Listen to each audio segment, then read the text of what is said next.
मोठी राजकीय उलटपालट होणार, आगामी निवडणुकीत महायुती आणि महाविकास आघाडी फुटणार असल्याचे संकेत मिळाले आहे। स्थानिक स्वराज्य संस्थेच्या धर्तीवरील राज्यातील सर्वच पक्षांनी मोर्चेबांधणीला सुरुवात केली आहे। महायुती आणि महाविकास आघाडीत फूट पडणार असल्याचे संकेत मिळत आहेत। नेमकं झालं काय बघू। आगामी स्थानिक स्वराज्य निवडणुकीत महायुती आणि महाविकास आघाडीत फूट पडण्याची शक्यता दिसून येते। काँग्रेस अजित पवार गटासह अनेक पक्ष स्वबळावर लढणार असल्याचे संकेत मिळाले।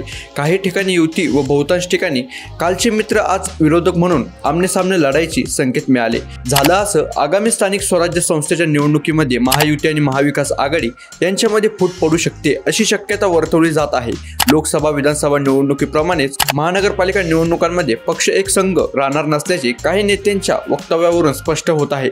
ज्या ठिकाणी गरज भासेल तेव्हाच महायुती महाविकास आघाडी एकत्र दिसतील, पण बहुतांश ठिकाणी कालचे मित्र आज विरोधक म्हणून आमने-सामने उभे राहतील असे चित्र दिसणार आहे। राष्ट्रवादी काँग्रेस अजित पवार गटाचे नेते प्रफुल्ल पटेल यांनी आपला पक्ष निवडणुकीमध्ये स्वबळावर लढणार असल्याचे स्पष्ट केले आहे। याबाबत त्यांनी पक्षदारांना सूचना देखील केल्या आहेत। काँग्रेस पक्ष देखील स्वबळावर लढणार असल्याचे स्पष्ट संकेत काँग्रेसचे प्रदेशाध्यक्ष हर्षवर्धन सपकाळ यांनी दिले आहेत। फक्त महाविकास आघाडीच नाही तर महायुतीतील पक्ष देखील एकमेकांसमोर उभे ठाकतील असे म्हटले जात आहे। नेमकं काय आपण बघू। काँग्रेस स्वबळावर लढल्यास आश्चर्य वाटणार नसल्याचे पृथ्वीराज चव्हाण यांनी म्हटले आहे।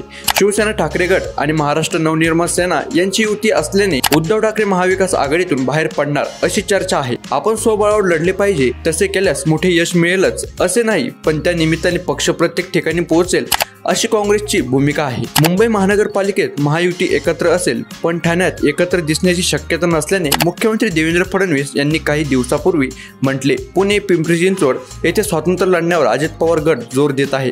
छत्रपती संभाजीनगर नाशिकमध्ये महायुती एकत्र लढण्याची शक्यता कमी आहे। विदर्भ मराठवाडा भाजपला स्वबळाचे वेध लागले आहे। नेमकं काय होईल आता ते आपल्याला निवडणूक झाल्यानंतरच कळेल। आता नेमकं तुमचं मत काय याबाबत मला नक्की कमेंट करून सांगा। व्हिडिओ जास्तीत जास्त लोकांपर्यंत शेअर करा। आपल्या चॅनलवर जर कधी कोणी नवीन असाल तर लगेच जाऊन सबस्क्राईब करून टाका। आपल्या चॅनलवर महत्त्वाचे व्हिडिओ लेटेस्ट अपडेट येत असतात, त्यामुळे लगेच जाऊन सबस्क्राईब करून टाका। व्हिडिओ लाईक केल्याशिवाय कुणीही जाऊ नका।